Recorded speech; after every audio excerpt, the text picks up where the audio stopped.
புத்தாண்டு நல்வாழ்த்துக்கள். அதாவது நம்ம தமிழர்கள் தமிழ் புத்தாண்டை தான் நம்ம வந்து விசேஷமாக கொண்டாடணும் அப்படின்ற ஒரு அமைப்பில் வந்துட்டு இந்த தமிழ் புத்தாண்டு அப்படிங்கிறது வரக்கூடிய ஏப்ரல் 14 தொடங்க இருக்குது. நம்மளுடைய தமிழர்களுடைய ஒரு பண்பாட்டில், நம்மளுடைய கணித முறைகளில், நம்மளுடைய சாஸ்திர முறைகளில் முன்னோர்கள் வகுத்து கொடுத்தது எது அப்படின்னு கேட்டிங்கன்னா சித்திரை 1 தான் நமக்கு தமிழ் புத்தாண்டு. பிறக்க போகிற தமிழ் புத்தாண்டு இந்த சித்திரை 1 அப்படிங்கிறது விஸ்வாசு வருடம். அதாவது 60 வருடங்கள் தமிழருக்கு பிரபவ விவ சுக்ல பிரமோத்துத பிரமோத்பத்தி ஆங்கிரச ஸ்ரீமுக பவ யுவ தாது ஈஸ்வர வெகுதானியா அப்படின்ட்டு 60 வருடங்கள் தமிழ் வருடங்கள் கொடுக்கப்பட்டிருக்கு. அதில் 39வது வருடமானது விஸ்வாசு வருடம். இந்த வருடத்தை நோக்கி தான் நம்ம அடியெடுத்து வைக்கிறோம். நம்ம தமிழர்களுடைய கலாச்சாரப்படி பல்வேறு மதங்களும் பல்வேறு இனங்களும் பல்வேறு கலாச்சாரங்களும் இருந்தாலும் இந்த உலகத்தினுடைய ஆதி கர்த்தா, ஜோதிட சாஸ்திரத்தினுடைய ஆதி கர்த்தா அப்படிங்கிறவங்க தமிழர்கள் தான். அப்படிங்கிறதுல எல்லளவு கூட மாற்றம் இல்லை அப்படிங்கிறத நீங்கள் நல்லா புரிஞ்சுக்கணும். இந்த உலகத்துக்கு சாஸ்திரத்தையும் நாள்காட்டியும் வான சாஸ்திரத்தையும் தொகுத்து கொடுத்தவங்க யாருன்னு கேட்டால் நம்ம தமிழர்கள். நம்ம தமிழ் புத்தாண்டை நம்ம மற்றவங்களுக்கு கொடுத்துட்டு மற்றவங்களுடைய கேலண்டர் எடுத்து நம்ம பயன்படுத்திக்கிட்டு இருக்கோம். இது மிகப்பெரிய ஒரு தவறு. இந்த இடத்துல நம்மளுடைய தமிழ் புத்தாண்டை நம்ம பின்பற்றணும்னு சொல்லி ஒரு வேண்டுகோளை நம்ம வச்சுட்டு இந்த தமிழ் புத்தாண்டு எப்படி இருக்குது அப்படிங்கிற அமைப்பையும், தமிழ் புத்தாண்டு என்ன, தமிழ் புத்தாண்டுடைய சிறப்புகளையும் நம்ம வந்து பேசுவோம். நாள் என் செய்யும் வினைதான் என் செய்யும் என்னை நாடி வந்த கோள் என் செய்யும் கொடுங்கூற்று என் செய்யும் கூரேசர் இருந்தாலும் சிலம்பும் சதங்கையும் தண்டையும் சண்முன் தோளும் கடம்பும் என் கண்முன் வந்து தோன்றினேன். அதாவது நம்மளுடைய தமிழ் கடவுள் அப்படிங்கிறவர் முருகன் தாங்க. அகத்தியருக்கு தமிழை கற்றுக் கொடுத்தவர் யாருன்னு கேட்டிங்கன்னா முருகன் தாங்க. முருகன் தான் தமிழ் கடவுள். அதாவது அவருடைய பிறப்பு வேணால் நம்ம வந்து சிவன் பார்வதி அப்படி இப்படின்னு நம்ம சொல்லலாம். ஆனால் தமிழுக்கென்ற ஒரு கடவுள், தமிழினுடைய ஆதி கர்த்தா அப்படிங்கிறவங்க யாருன்னு கேட்டிங்கன்னா முருகன் தான். ஸோ அதனால் நம்ம முருகனை வணங்கி நம்ம இந்த பதிவை தொடர்வோம்.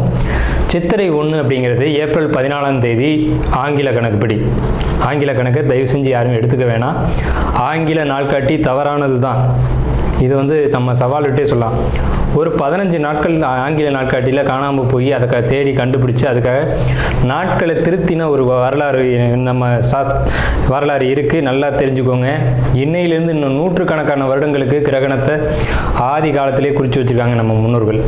ஸோ அப்படிப்பட்ட நம்மளுடைய தமிழ் வருடப்பிறப்பான விஸ்வாச வருடப்பிறப்பு எப்படி நடக்குது அப்படின்னு பார்த்தீங்கன்னா, திங்கட்கிழமை அன்னைக்கு பிரதமை திதியில் சுவாதி நட்சத்திரத்தில் வஜ்ரம் நாமயோகத்தில் கௌளவ கரணத்தில் பிறக்க இருக்குது. இந்த சித்திரை 1 தாங்க கேரளாவில் ஐயப்பனுக்கு நடை திறப்பு முதல்ல நடக்கக்கூடிய நாள் அப்படின்னா சித்திரை விசு அப்படின்னு சொல்லுவாங்க. விசு அப்படின்னா சமப்படுத்துதல் அப்படின்னு பேர். சித்திரை விசு அப்படிங்கிறத கேரளாவில் விசேஷமாக கொண்டாடுறாங்க. ஏன்னா நம்மகிட்டேருந்து பிழிஞ்சு போன ஒரு மொழி வந்து மலையாளம் அப்படிங்கிறது. சரி, விஸ்வாசு வருடத்துக்கு நம்ம முன்னோர்கள் என்ன விளக்கம் கொடுத்துருக்காங்க அப்படின்னா, விஸ்வாசு அப்படின்ற சொல் வந்துட்டு நேர்மை, நீதி, செல்வம் அப்படின்னு உயர்ந்த ஒரு அர்த்தத்தை வச்சுருக்காங்க. நம்மளுடைய தமிழ் மொழிக்கு நம்ம தமிழ்லேயே அர்த்தங்கள் தேட வேண்டிய ஒரு காலகட்டம் வந்தாச்சு. சரி, இந்த விஸ்வாசு வருடம் அப்படிங்கிறது நேர்மை, நீதி, செல்வம் அப்படிங்கிற ஒரு அர்த்தத்தில் வருது இந்த சொல் அப்படிங்கிறது. இந்த விஸ்வாசு வருடத்துக்கு உண்டான பலன்களாக நம்ம முன்னோர்கள் என்ன சொல்லியிருக்காங்க அப்படின்னு பார்த்தீங்கன்னா, விஸ்வாசு வருடம் தன்னில் வேளாண்மை ஏறும், பசுமாடும் மாடும் பழிக்கும், சிசு நாசம், மறையோர்கள் வாழ்வார்கள், மாதவங்கள் மீறுமே, மற்றுலகில் உண்டு மலை அப்படின்னு சொல்லியிருக்காங்க. மற்றுலகில் உண்டு மலை அப்படின்னு முடிக்கிறாங்க. இதனுடைய அர்த்தம் என்னன்னு கேட்டிங்கன்னா, இந்த வருடம் விஸ்வாசு வருடம் அப்படிங்கிறது ஒவ்வொரு 60 வருடங்களுக்கு ஒரு முறை 39 ஆண்டாக பிறக்கக்கூடிய இந்த விஸ்வாசு வருடமானது வருகின்ற காலகட்டத்தில் எல்லாம் வேளாண்மை உயரும் அப்படின்னு சொல்லியிருக்காங்க. பசு மாடும் பழிக்கும் அப்படின்னா நம்மளுடைய பசுமாடுகள் அப்படிங்கிறது நல்ல ஒரு முன்னேற்றத்தை அடையும். மாடு ஆடுகளுக்கு ஒரு நல்ல தீவனங்கள் கிடைத்து அதுவும் நல்ல செழித்து வரும். ஆதி காலத்தில் வந்து மாடை தான் செல்வமாக குறிப்பிட்டிருக்காங்க. இன்றைக்கி வந்து பணம் அப்படின்ற ரூபாய் தாள்களை நம்ம வந்து பணமாக குறிப்பிட்றோம். ஒரு முன்னோர்கள்லாம் வந்து மாடு எவ்வளோ இருக்குது, மாட்டினுடைய அந்த குப்பை வந்து வேஸ்ட்டெல்லாம் எங்கே ஒரு மனிதன் வந்து எங்கே சேகரிக்கிறானோ அதை போய் முதல்ல பார்ப்பாங்கங்க. அதை வச்சு தான் அவனுடைய செல்வம் என்னன்றதை குறிப்பிட்டு பொண்ணு கொடுக்குறதா இருக்கட்டும், பொண்ணு எடுக்கிறதா இருக்கட்டும், இதெல்லாம் நம்முடைய மரபில் இருந்து வந்த ஒரு விஷயம்.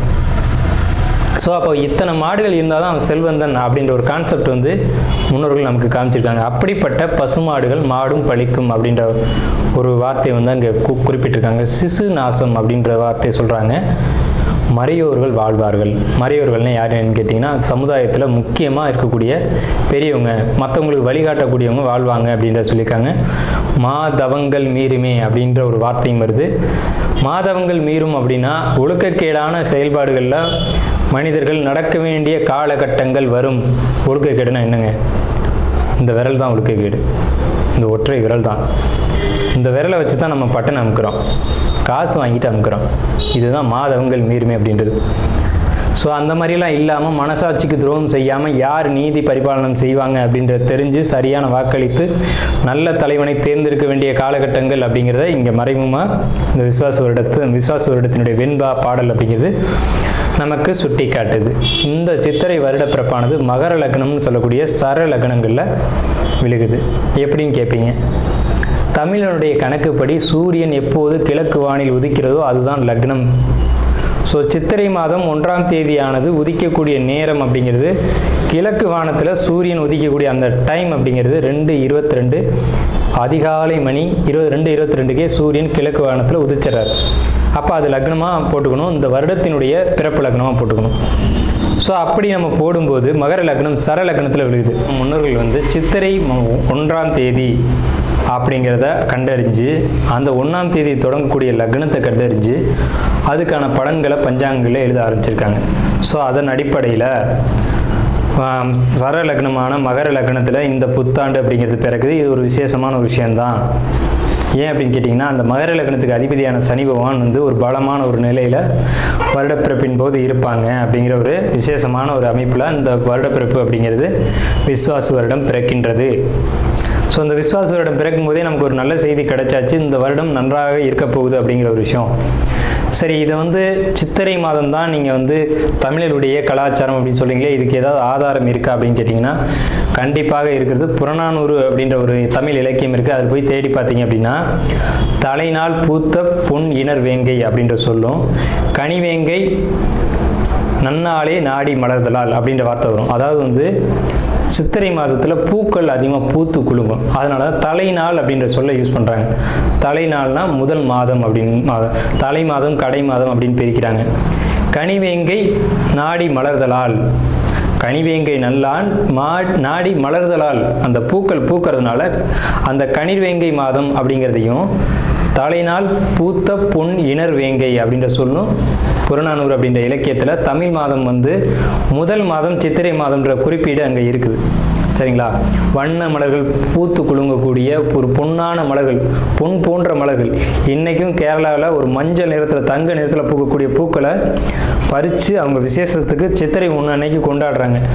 அவங்க தமிழ் பண்பாடை பின்பற்றுறாங்க அப்படின்றத இதை நீங்கள் தெரிஞ்சுக்கலாம். சரிங்களா? இப்போ இந்த சித்திரைக்கு அதிதேவதை யாருன்னு கேட்டிங்கன்னா மகாவிஷ்ணு. மகாவிஷ்ணு தான் காக்கக்கூடிய கடவுள் அப்படின்னு சொல்கிறாங்க. மகாவிஷ்ணு எங்கும் நிறைந்தவர் அப்படின்னு சொல்கிறாங்க. சரிங்க சார், சித்திரை மாதம் விசேஷங்களை கொண்டாடலாமா அப்படின்ற ஒரு கேள்வி வரும். 100% கொண்டாடலாம். ஏன்னு கேளுங்க. இதுக்கு உதாரணம் ராமர் தான். ராமர் பட்டாபிஷேகம் ஏற்ற மாதம் எதுன்னு கேட்டிங்கன்னா சித்திரை மாதங்க. அப்போது விலக்கப்பட்ட மாதங்கள் அல்ல, இது விசேஷத்துக்கு ஏற்றுக்கொள்ளப்பட்ட மாதம் எதுன்னு கேட்டிங்கன்னா சித்திரை மாதம்தான். பகவத்கீதையிலே ஒரு வார்த்தை வருது, ருதுக்களில் நான் வசந்த ருதுவாக இருக்கிறேன் அப்படின்னு கிருஷ்ணன் சொல்கிறார். நம்மளுடைய வாக்கியம் இல்லை, இது பகவானுடைய சொல். அப்போ வசந்த ருது அப்படின்றது எதுன்னு கேட்டிங்கன்னா சித்திரை 1 தான் வசந்த ருதுனுடைய தொடக்கம். வசந்த காலம் அப்படிங்கிறது வெயில் காலம் அப்படின்னு தான் பேர், கோடை காலம் அப்படின்னு பேர். வசந்த காலமானது சித்திரை வைகாசி, இந்த 2 மாதத்தையும் வசந்த காலம் அப்படின்னு குறிப்பிடுறாங்க சமஸ்கிருதத்தில். அப்போ இந்த வசந்த காலம் எனக்கு பிடித்த ருது அப்படின்னு சொல்கிறாரு கிருஷ்ணர். ஸோ ராமர் பட்டாபிஷேகம் ஏற்றுக்கிட்ட ருது எது அப்படின்னு கேட்டிங்கன்னா சித்திரை மாதம். அப்போ சித்திரை மாதம் புது வீடு வாங்கலாம், புது வீடுக்கு கிரகப்பிரவேசம் பண்ணலாம், புது மனை எழுப்பலாம், மனை சம்பந்தப்பட்ட விஷயங்கள், மங்கள காரியங்கள் இது எல்லாம் செய்வதற்கு உகந்த மாதம் சித்திரை மாதம். சரி, அப்போ அந்த சித்திரை மாதம் பார்த்திங்கன்னா சித்ரா பௌர்ணமி அப்படின்னு ஒன்று வரும். சித்திரை பௌர்ணமி அப்படின்ற ஒரு விசேஷம் வரும். சூரியன் மேசத்திலும் சந்திரன் துலாத்திலும் இருந்து சித்திரை நட்சத்திரம் வருகின்ற நாளில் பௌர்ணமி திதியானது உதிக்கும். ஒவ்வொரு தமிழ் மாதத்துக்கும் குறிப்பிட்ட நட்சத்திரத்தில் தான் பௌர்ணமி திதி வரும். அந்த திதி எந்த காலகட்டத்திலையும் மாறாது. அதனால தான் தமிழர்கள் ரொம்ப நுட்பமானவர்கள் நம்ம சொல்கிறோம். வைகாசி மாதம் அப்படின்னு எடுத்துக்கிட்டோம்னா அந்த மாதத்துக்கு பேர் வைகாசின்னு ஏன் வந்தது அப்படிங்கிறது தெரியணும். விசாக நட்சத்திரத்தில் பௌர்ணமி உதிக்கும். மேச ராசியானது மே மாதம் நம்ம மேச ராசின்னு சொல்கிறோம், மேடத்தை மே அப்படின்னு சொல்கிறோம். நம்மக்கிட்டேருந்து எடுத்துக்கொண்ட ஒரு வார்த்தை ஆங்கிலத்தில். மேடம்ன்ற சொல்ல மேஷம், மேடம்ன்ற சொல்ல மே அப்படின்னு திரிச்சிருக்காங்க. இவ்வளோதான் விஷயம், சரிங்களா? மேடம் நம்ம குறிப்பிட்றோம் ராசியில், அதை மே மாதம் அவங்க குறிப்பிட்றாங்க. அப்போ இந்த பருவ காலத்தில் மே மாதம் வரக்கூடிய இந்த சித்திரை நட்சத்திரத்தில் தான் சித்திரை மாதம் பௌர்ணமி உதிக்கும். முழு நிலா, பெரிய நிலா உதிக்கும். சந்திரன் வந்து ரொம்ப பிரகாசமாக இருக்கக்கூடிய பௌர்ணமி திதியானது முதல்ல உதிக்கிற மாதம் சித்திரை மாதத்தில் தான் அவ்வளோ முழு நிலாவாக ஒலிக்கும். இந்த சித்ரா பௌர்ணமி அப்படிங்கிறது சித்திரகுப்தனுக்கான விசேஷ நாள். சித்திரகுப்தன் யாருங்க? யமனுடைய பிஏ, யமனுடைய கணக்காளி, யமனுடைய பணியாளர். இவரை வந்து இந்த மாதத்தில் விசேஷமாக கொண்டாடுறாங்க. நம்மளுடைய முன்னோர்கள் இறந்தவங்க இருக்காங்க அப்படின்னா அவங்க நல்ல ஆத்மாவா கெட்ட ஆத்மாவான்னு கணக்கு எழுதக்கூடியவர் சித்திரகுப்தன் தான். அந்த கணக்கு அவர் எழுதுறதுனால தான் சித்ரா பௌர்ணமி அன்னைக்கு நம்ம முன்னோர்களை கொண்டாடி விசேஷமாக வழிபாடு செய்கிறோம். தை 1 தமிழ் புத்தாண்டுன்னு கொண்டு வந்தாங்க. அதை முழுமையாக ஒரு வருடம் கூட அவங்களால கடைபிடிக்க முடியல. இன்னொரு வரைக்கும் அதுக்கான சரியான கணக்கீடுகளை அவங்களால கொடுக்க முடியலை. வார்த்தைக்கு தை 1 தான், இது வந்து நாங்கள் ஆதாரத்தை கண்டுபிடிச்சிட்டோம், எங்கள்கிட்ட இது இருக்குது அது இருக்குது அப்படின்லாம் சொன்னாங்க. ஆனால் ஒரு தெளிவான ஒரு விஷயத்தை அவங்களால கொடுக்க முடியல. அதுக்கான ஒரு காலண்டரையோ நாட்காட்டியோ அவங்களால கொடுக்க முடியல. சித்திரை 1 தான் தமிழர்களுக்கான புத்தாண்டு. அந்த புத்தாண்டை விசேஷமாக கொண்டாடணும். எப்படிலாம் கொண்டாடலாம் சார்? எப்படி கொண்டாடலாம்? சித்திரை மாதத்துக்கு முத நாளே அதுக்கு நம்ம தயாராகணும். நம்மளுடைய பாரம்பரிய உடைகளை அன்றைக்கி அணியணும். என்னது நம்ம பாரம்பரிய உடை அப்படின்னு கேட்டிங்கன்னா, தும்பப்பூ மல்லு வேட்டின்னு கேள்விப்பட்டிருப்பீங்க. மல்லு வேட்டி வந்து தும்ப நிறத்தில் தாங்க இருக்கும். தமிழருடைய உடை அப்படின்னு எடுத்துக்கிட்டிங்கன்னா, நம்ம வந்து வெயிலில் இருக்கக்கூடியவங்க, விவசாயம் பண்ணக்கூடியவங்க, உழைக்கக்கூடியவங்க, நமக்கு வந்து மல்லு வேட்டி தான் ஒத்து வரும். இந்த இப்போ கலாச்சாரம் மாறிடுச்சு, என்னென்னவோ உடைகள் அணிகிறாங்க. அதெல்லாம் நமக்கான உடை கிடையாது.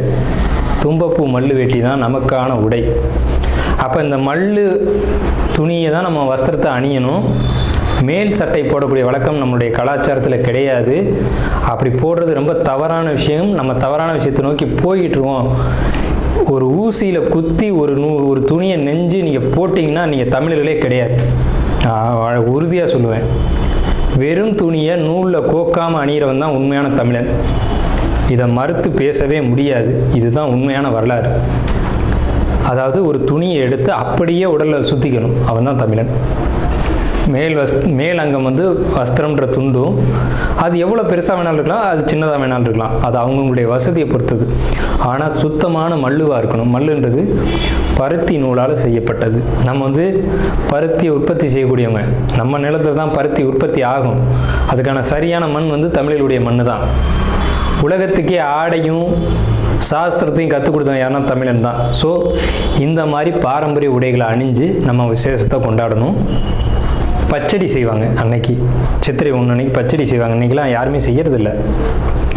வேப்பம்பூ பச்சடி, மாங்காய் பச்சடி இதெல்லாம் செய்வாங்க. அது ரொம்ப இனிமையாக இருக்கும். வேப்பம்பூ எப்படி சார் இனிமையாக இருக்கும்? செய்வாங்க சார், அதை இனிப்பாக செய்ய முடியும். பச்சடி செய்வாங்க. அன்னைக்கு அந்த உணவை எடுத்துக்கணும். வேப்பம்பூ ரசம்லாம் வச்சு அன்றைக்கி சாப்பிடுவாங்க. அவ்வளோ ருசியாக இருக்கும். அந்த நாளில் அந்த உணவை தான் எடுத்துக்கணும்னு நமக்கு முன்னோர்கள் சொல்லியிருக்காங்க. அதை தவிர்த்து நீங்கள் போகிறது அப்படிங்கிறது ஒரு சிறப்பான விஷயம் கிடையாது. சரி, நம்ம வந்து இந்த 39ஆவது ஆண்டில் இருக்கோம். கலியுகாதி வருஷம் 5127ஆவது ஆண்டு இந்த விசுவாச வருடம் பிறக்குது. இந்த ஆண்டினுடைய ராஜா மந்திரி அப்படிங்கிறது சூரியன். இந்த ஆண்டினுடைய ராஜா மந்திரி அப்படிங்கிறது சந்திரன். அர்க்காதிபதி சூரியன், மேகாதிபதி சூரியன், சஸ்யாதிபதி குரு, சேனாதிபதி சூரியன், ரசாதிபதி சனி. இந்த ஆண்டினுடைய ராஜா அப்படின்னு சொல்லக்கூடியவர் சந்திரன் பலமாக இருக்காங்க. இந்த ஆண்டு தொடக்கத்திலே பலமாக இருக்காங்க. சனி பலமாக இருக்காங்க. சூரியன் பலமாக இருக்காங்க. சூரியன் எப்போவுமே வருஷ ஆண்டு பிறப்பு அப்படின்னாலே சூரியன் பலமாக தான் இருப்பார். அது என்ன ஸ்பெஷல்னு கேட்டிங்கன்னா, அந்த வீடு வந்து எந்த ஒரு பலகீனமும் அடையாமல் இருக்குது. மேசராசி. சஸ்யாதிபதி குரு அதீத பலத்தில் இருக்கார். எப்படின்னு கேட்டிங்கன்னா, பரிவர்த்தனை யோகத்தில் குரு சுக்கிரன் பரிவர்த்தனையில் தங்களுடைய வீடுகளை மாற்றிக்கிட்டு, பகைக்கிறவங்கள் தான் குரு சுக்கிரன், ஆனால் தங்களுடைய வீடுகளை பரிமாற்றம் செஞ்சுக்கிட்டு நல்ல ஒரு பலமான நிலையில் இருக்காங்க. இந்த வருஷம் மழை வந்து ரொம்ப அற்புதமாக பெய்யும். சகல ஜீவராசிகளுக்கும் உணவுகள் தட்டுப்பாடு இல்லாமல் கிடைக்கும். ரொம்ப பெரிய ஒரு அற்புதமான விஷயம். அன்னதானங்கள், கோயில் விசேஷங்கள் சிறப்பாக நடக்கும். ஆனால் அந்த புனித யாத்திரைக்குள் போகக்கூடியவங்களுக்கு இந்த விஸ்வாச வருடம் அவ்வளோ சிறப்பாக இல்லை. அங்கே சில நெருக்கடிகள், தொந்தரவுகள் இருக்கலாம் அப்படின்ற ஒரு சின்ன மைனஸ் மட்டும்தான் இருக்குது. அதே நேரத்தில் உணவு உற்பத்திகள் அப்படிங்கிறது அதிகரிக்கும். மழை நல்லா பொழியும். அணு ஆயுத உற்பத்திகள் அதிகமாக இருக்கும். ஆயுதங்கள், இரும்பு, எஃகு போன்ற விஷயங்களுடைய உற்பத்தி அதிகரிக்கும். மருத்துவத்தில் இந்திய தேசம் முதலிடத்தை வகிக்கும். வட மாநிலங்களில் வெள்ள பாதிப்புகள் ஏற்படும். மின்சார தடைகள் அடிக்கடி ஏற்படும். பேட்டரி வாகனங்கள் அதிகரிக்கும். பெரும்பாலும் இந்த பெட்ரோலியம் சம்மந்தப்பட்ட வாகனங்கள் அப்படிங்கிறது குறையும். தங்கம், வெள்ளி உளைச்சல் அப்படிங்கிறது உச்சத்தை அடையும். விலை உச்சத்தை அடையும். தங்கம், வெள்ளியை பொறுத்த வரைக்கும், ஆபரணங்களை பொறுத்த வரைக்கும் விலை உச்சத்தை அடையும். ஆனால் விலையும் அதிகம் அடையும் போதெல்லாம் அந்த விற்பனையும் அதிகமாகும். நல்ல லாபங்கள் கிடைக்கும். அதிகமாக தங்க நகைகளை வாங்கி அணியக்கூடியதும் சேமிக்கக்கூடியதும் இந்த ஆண்டு மக்கள் செய்வாங்க. சுரங்கம், பெட்ரோலியம், கிணறு இதை பொறுத்த வரைக்கும் விபத்துக்கள் ஏற்படுத்தி கொண்டே இருக்கும். பெண்களுக்கு அவமரியாதைகளும் பாலியல் தொந்தரவும் நடைபெறும். இது ஒரு மைனஸ் தாங்க. பூச்சி, கருவண்டு இந்த மாதிரியான விஷயங்கள் அதிகரிக்கும். வெங்காயம், தக்காளி, பூண்டு, மாங்காய், புளி இதனுடைய உற்பத்தியும் அதிகமாக இருக்கும். விலையும் அதிகமாக இருக்கும். மனிதர்களுக்கு இந்த நடைப்பயணம் போகக்கூடியவங்களுக்கு மட்டும் கொஞ்சம் தொந்தரவுகள் இருக்குங்க. இது இந்த ஆண்டினுடைய பலனாக இருக்குது. இந்த ஆண்டு எப்படி கொண்டாடணும் அப்படின்றத பற்றி நம்ம பேசணும், சரிங்களா? அப்போ அந்த நாளில் புத்தாடைகள் அணிஞ்சு விசேஷமாக நம்ம அதுக்கு முத நாளே தயாராகிடணும். சித்திரை கனி காணுதல் அப்படின்னு சொல்லுவாங்க. சித்திரை கனி காணுதல் தமிழர்களுடைய ஒரு மரபான பண்பாடு. இந்த சித்திரை மாதத்துக்கு முத நாளே அதுக்கான ஏற்பாடுகள்லாம் செஞ்சு வச்சுட்டு நீங்கள் அடுத்த நாள் புத்தாண்டு பிறக்கும்போது அந்த சித்திரை கனி காணுதலோடு நீங்கள் தொடங்குனீங்க அப்படின்னா இந்த புத்தாண்டு ரொம்ப பெரிய விசேஷத்தை உங்களுக்கு கொடுக்கும். நீங்கள் 12 ராசிகளில் எந்த ராசியில் பிறந்திருந்தாலும் உங்களுக்கு ஏற்றம் தான் அப்படிங்கிறதுல மாற்றுக்கிறதுக்கு இடமில்லை. 12 ராசிகளுக்கும் யோகத்தை கொடுக்கக்கூடிய ஒரு ஆண்டு தான் இந்த சித்திரை புத்தாண்டு பிறப்பு, விஸ்வாச வருட பிறப்பு. விஸ்வாசு அப்படின்னாலே விஸ்வாசம் அப்படின்ற சொல்ல ஒரு தெரிந்த சொல்ல தான் நம்ம பார்க்குறோம்.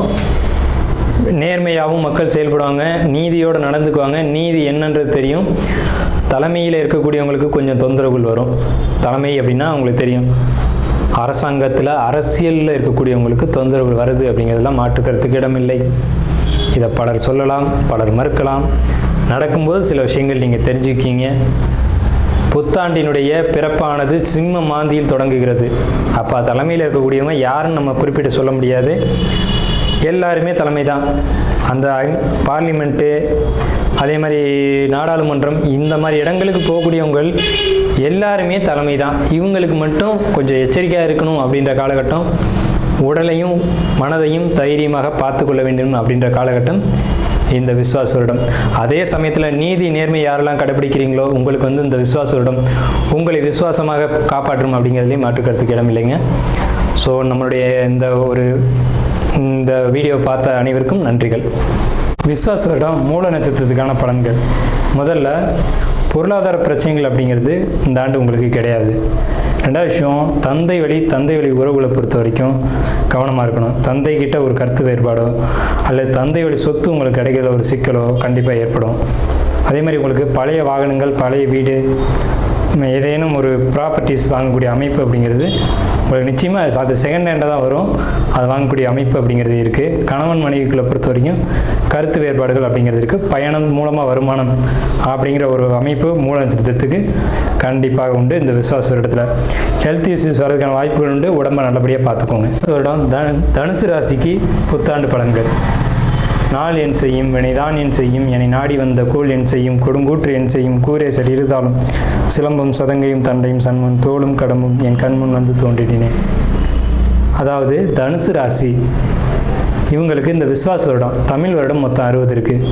பிரபவ, விபவ, சுக்ல, பிரம்மோத்வத, பிரம்மோத்பத்தி, ஆங்கிரச, ஸ்ரீமுக, இப்படி 60 வருடங்களில் 39வது எண்ணிக்கையில் வரக்கூடிய வருஷத்துக்கு பேர் தான் விஸ்வாச வருடம்.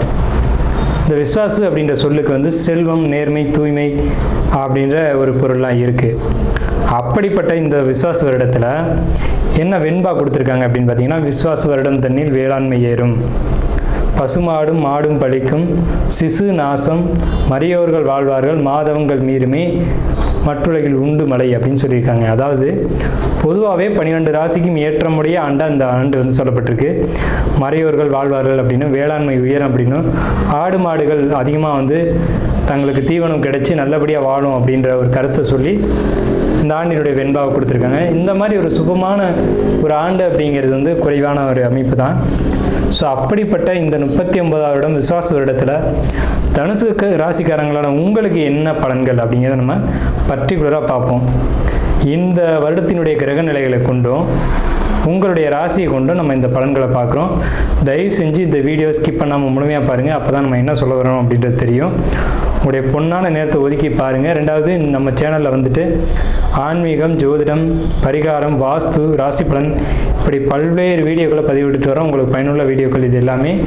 தயவு செஞ்சு நேரம் ஒதுக்கி இந்த பரிகார வீடியோக்களாக இருக்கட்டும், ஆன்மீக வீடியோக்களாக இருக்கட்டும், ராசி பலன் வீடியோவாக இருக்கட்டும் பார்க்கும்போது உங்களுக்கு கண்டிப்பாக உங்கள் வாழ்க்கையில் ஒரு திடமாக இருக்கும். உங்களுக்கு வந்து ஒரு வெளிச்சம் திடமாக கிடைக்கும் அப்படின்றத சொல்லி நம்ம இந்த வீடியோக்குள்ளே போகிறோம். முதல்ல தனுசு ராசினா என்னங்க? 12 ராசிகள் இருக்குல்ல, தனுசு ராசிக்கு மட்டும் என்ன சிறப்பு? இது தாங்க 9வது ராசி. ஒரு ஜாதகத்தில் 9ஆம் இடம் அப்படிங்கிறது ஸ்பெஷல். என்ன சிறப்பு அப்படின்னு கேட்டிங்கன்னா, அதுக்கு பேர் தான் பாக்கியஸ்தானம்னு வச்சுக்கோங்க. கல்யாணம் ஆயிடுச்சா, எனக்கு அந்த பாக்கியம் கிடைக்கல அப்படிங்கிறாங்க. குழந்தை இருக்கா, எனக்கு அந்த பாக்கியம் கிடைக்கலங்கிறாங்க. அப்போ பாக்கியம்ன்ற விஷயத்தை வந்து எங்கே பதிச்சு வச்சுக்கோங்கன்னா 9ஆம் இடத்துல. காலபுருஷனுக்கு 9வது ராசி தாங்க தனுசு ராசி. அப்போ பாக்கியத்தை தேடி தான் எல்லாருமே ஓடிக்கிட்டு இருக்காங்க. அப்படிப்பட்ட பாக்கியம் எல்லாமே நிறைஞ்ச ராசி தனுசு ராசி. இந்த ராசிக்கு மட்டும் என்ன சிறப்பு ஏற்றம்னா அதுதான் ஏற்றம். அந்த ராசிக்கு தான் அவ்வளவு சிறப்புகளும் கொடுத்துருக்காங்க. இயற்கையாக அந்த ராசிக்கு தான் அற்புதமான பலன்களை அதிகபட்சமாக வழங்கியிருக்கு. ஏன்னா இது முழு சுபரான குருபவனுடைய வீடு அப்படிங்கிறதும் ஒரு கான்செப்டு. ஸோ இந்த ராசி மட்டும் ஒருத்தருடைய ஜாதகத்தில் பலம் அடைஞ்சிச்சு அப்படின்னா அவர் வாழ்க்கையில் கஷ்டங்கிறத அவர் பார்க்க போகிறதே இல்லை. தனுசு ராசியோ தனுசு லக்னமோ குடும்பத்தில் எங்கே இருந்தாலும் சரி, அது யோகமான வீடுன்னு பேர். இதை யாராலையும் மறுக்க முடியாது. சரிங்க சார், இவ்வளோ ஏற்றம்லாம் சொல்கிறீங்க, எங்களுக்கு என்ன இப்போ நடக்கும் அப்படிங்கிறத தெரிஞ்சுக்கிறோம் அப்படின்ட்டு ஆர்வம் உங்களுக்குள்ளே இருக்கலாம். நம்ம அதை தான் இப்போ டிஸ்கஸ் பண்ண போகிறோம். சரி, நம்ம முதல்ல வந்துட்டு நீங்கள் எந்தெந்த விஷயங்கள்லாம் கவனமாக இருக்கணும் அப்படிங்கிறத சொல்லிடுவோம். ஃபஸ்ட்டு வேலை விஷயம், ஹெல்த்து, தொழில், கடன் வாங்கிறது, எதிரிகள், இந்த மாதிரியான விஷயங்கள், வம்பு வழக்கு, பக்கத்து வீட்டுக்காரன், இவங்கள்ட்டெல்லாம் நீங்கள் கவனமாக இருக்கணும். இவ்வளோ நாள் ரொம்ப அந்யோன்யமாக வாழ்ந்துருப்பீங்க. இங்கேருந்து சாம்பார் போகும், அங்கேருந்து சட்னி வரும். ஆனால் அவனே பகையாளியாகி நிற்பான். சகோதர வழி உறவுகளும் பங்காளிகளும் அதே மாதிரி எழுத்து சம்மந்தப்பட்ட விஷயங்களும் டாக்குமெண்ட்டு பிரச்சனையும், எனக்கும் என் தம்பிக்கும் சொத்தை பிரிக்கலை சார், பிரிச்சிருங்க உடனடியாக, இல்லையா அந்த விசுவாச வருடம் முடிஞ்சு தான் பிரிக்கிற மாதிரி ஆகும். இந்த விசுவாச வருடத்தில் அந்த இதை நீங்கள் எழுதி சரி பண்ணணும்னு போனீங்கன்னா வலுவான சிக்கலை மாட்டிக்கிங்க. எழுத்து சம்மந்தப்பட்ட சிக்கல் உங்களுக்கு இப்போ காத்துட்ருக்கு. எச்சரிக்கையை முதல்ல சொல்லணும்னு சொன்னால் அந்த எச்சரிக்கை தான் இது. ஸோ சகோதரன் இவ்வளோ நாளாக அப்படியே அண்ணன் சொன்னால் நான் மாற மாட்டேன்னு நிற்பான். அவன் இன்னைக்கு இப்போ மிகப்பெரிய எதிரியாக மாறி நிற்பான். ஸோ இந்த மாதிரியான ஒரு பிரச்சனை. ஏன்னா 3ஆம் இடத்து ராகு அப்படிங்கிறது சகோதரனே பயங்கர திருடனாக மாறுறது, தில்லாலங்கரியாக மாறுறது அப்படிங்கிற ஒரு அமைப்பு உங்களுக்கு இந்த காலகட்டத்தில் உருவாகும் அப்படிங்கிறத இந்த கால அமைப்பு அப்படிங்கிறத சுட்டி காட்டுது. சரிங்க சார், இப்போ 4ஆம் இடம் நல்லா இருக்கா அப்படின்னு பார்த்தோம்னா 4ஆம் இடத்துல சனி இருக்காங்க. ஸோ சனி பலம் தான், அங்கே ஒன்றும் பலகீனம் இல்லை. அந்த விஷயங்களை பொறுத்த வரைக்கும் அம்மா உடல் நலத்தில் மட்டும்தான் எச்சரிக்கையாக இருக்கணும். அவங்களுக்கு ஏதாவது உடல் ரீதியாக பாதிப்புகளை ஏற்படுத்தும் அப்படிங்கிற ஒரு விஷயம் தானே தவிர, பழைய வீடுகள் வாங்கக்கூடிய யோகம் உண்டு, வாகனங்கள் செகண்ட் ஹேண்டில் வாங்கக்கூடிய யோகம் உண்டு, கண்டிப்பாக வாங்குவீங்க. கணவன் மனைவி உறவை பொறுத்த வரைக்கும் சின்ன சின்ன கருத்து வேறுபாடுகள் இருக்கும். நீங்கள் கரெக்டாக தான் நடத்துவீங்க. வாழ்க்கை துணை அப்படி இருக்கணும்னு நீங்கள் இறக்கி விடாதுல்ல. அவங்களுக்கு 1000 டென்ஷன் இருக்கும், எங்கே காட்டுறதுன்னு தெரியாமல் உங்கள்கிட்ட காட்டிகிட்டு இருப்பாங்க. ஸோ இது வந்து இயற்கை தான். இது வந்து நம்ம பெருசாக எடுத்துக்கணும் அப்படின்ற அவசியம் இல்லை. தந்தையை பொறுத்த வரைக்கும், தந்தையோட உடல் ஆரோக்கியத்தை பொறுத்த வரைக்கும் தலை சார்ந்த இடங்களில் நரம்பு சம்பந்தப்பட்ட பாதிப்புகளை ஏற்படுத்தக்கூடும் அப்படிங்கிற ஒரு அமைப்பு இருக்குது. கணவன் மனைவிக்குள்ளே நீ பெரியவனா நான் பெரியவனா இன்றைக்கே முடிவு செய்யணும் அப்படிங்கிற ஒரு அமைப்பெல்லாம் இந்த தனுசு ராசிக்கு இந்த காலகட்டத்தில் நடக்கக்கூடிய அமைப்புகள் அப்படிங்கிறது இருக்குது.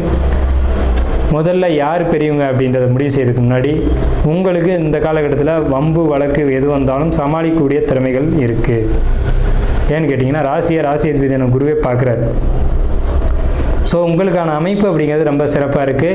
1000 பிரச்சனைகள் இருந்தாலும் அதை இறைவன் அருளால் விலக்கி நல்ல ஒரு வழியில் பயணிக்கலாம் அப்படின்ற ஒரு அமைப்பு இருக்குது.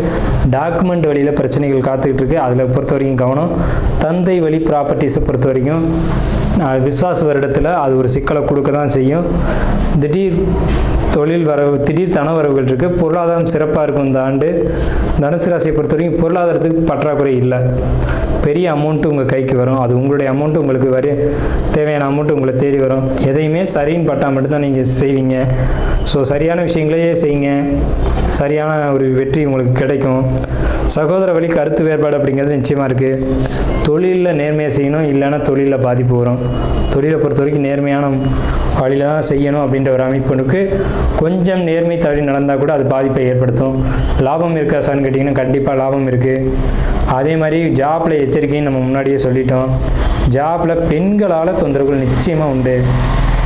இப்போ ஆண்கள் வேலை செய்கிறீங்கன்னா இன்னொரு ஆண்கள் இருந்தால் பிரச்சனை இல்லை. அதே இடத்துல ஒரு லேடிஸ் இருந்தால் ஆண்களை பொறுத்த வரைக்கும் கவனமாக இருக்கணும். பெண்கள் வேலை செய்கிறீங்கன்னா உங்களுக்கு மற்றொரு பெண்ணால் பிரச்சனைகள் உண்டு. ஸோ தனுசு ராசிக்காரங்களை பொறுத்த வரைக்கும் என்றைக்குமே நான் சொல்கிறேன், பெண்களால் மட்டும்தான் பிரச்சனை வரும். அது ஆணாக இருந்தாலும் சரி, பெண்ணாக இருந்தாலும் சரி.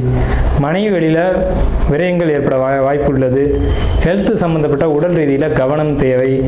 தாயார் உடலில், தாயாருடைய ஹார்ட்டு சம்மந்தப்பட்ட இடங்களில், இருதயம் சம்மந்தப்பட்ட இடங்களில் ரொம்ப ரொம்ப எச்சரிக்கையாக இருக்கணும். தலை சம்மந்தப்பட்ட பகுதியிலையும் கவனமாக இருக்கணும். கொழுப்பு சம்மந்தப்பட்ட பாதிப்புகள் தாயாருக்கு ஏற்பட வாய்ப்பு உள்ளது. ஸ்ட்ரோக் மாதிரியான விஷயங்கள், அந்த மாதிரியான அமைப்புகள் ஏற்பட வாய்ப்பு இருக்குது. குழந்தை அமைப்புக்காக இயங்கிட்டு கூடிய தனுசு ராசியை பொறுத்த வரைக்கும் சற்று தாமதமாகும். சார் ஆல்ரெடி ஒரு பையன் இருக்கான் சார், இன்னொரு பொண்ணு வேணும் சார் அப்படியும் கேட்கக்கூடிய தனுசு ராசிக்கு இந்த ஆண்டு காத்திருங்கள். நல்ல ஒரு இந்த ஆண்டினுடைய இறுதியில் உங்களுக்கு குழந்தை வரம் அப்படிங்கிறது கிடைக்கும். அது நீங்கள் என்ன குழந்தை கேட்குறீங்களோ அது உங்கள் ஜாதக ரீதியில் அதன் அடிப்படையில் கிடைக்கும். உங்கள் ஜாதகத்தை முழுமையாக பார்த்து பயன் எடுத்துக்கோங்க. பயணங்களை குறைச்சிக்கோங்க. மனைவியும் கூட்டு தொழில் கூட்டாளிகள் இவங்களை பொறுத்த வரைக்கும் கவனமாக தான் இருக்கணும். மனைவி கிட்ட வாயை குறைச்சிக்கணும். கணவனாக இருந்தாலும் வாயை குறைச்சிக்கணும். என்னன்னு கேட்கறதுக்குள்ள பிரச்சனை ஆகிடும். ஸோ கணவன், மனைவி, கூட்டு தொழிலாளர்கள், நண்பர்கள் இவங்களை பொறுத்த வரைக்கும் தனுசு ராசிக்காரங்களே விட்டு கொடுத்து போங்க. வாழ்க்கை சிறப்பாக இருக்கும். ஸோ இவ்வளவு தூரம் நம்ம தனுசு ராசிக்கான சிறப்பான பலன்களை பார்த்துருக்கோம். ஸோ ஒரு 70% மேலே தனுசு ராசிக்கு நல்ல பலன்கள் இருக்குது. ஒரு 30% நம்ம நெகட்டிவாக சொல்லியிருக்கோமே, இதுக்கு என்ன தீர்வு அப்படின்னு கேட்டிங்கன்னா, உங்களுக்கு பெருமாள் வழிபாடு இந்த காலகட்டத்தில் சிறப்பான நற்பலன்களை வழங்கும் அப்படிங்கிறத கூறி நம்ம தனுசு ராசிக்கு உண்டான பலன்களை நிறைவு செய்வோம். தனுசு ராசிக்கு நன்றிகளும் வாழ்த்துக்களும்.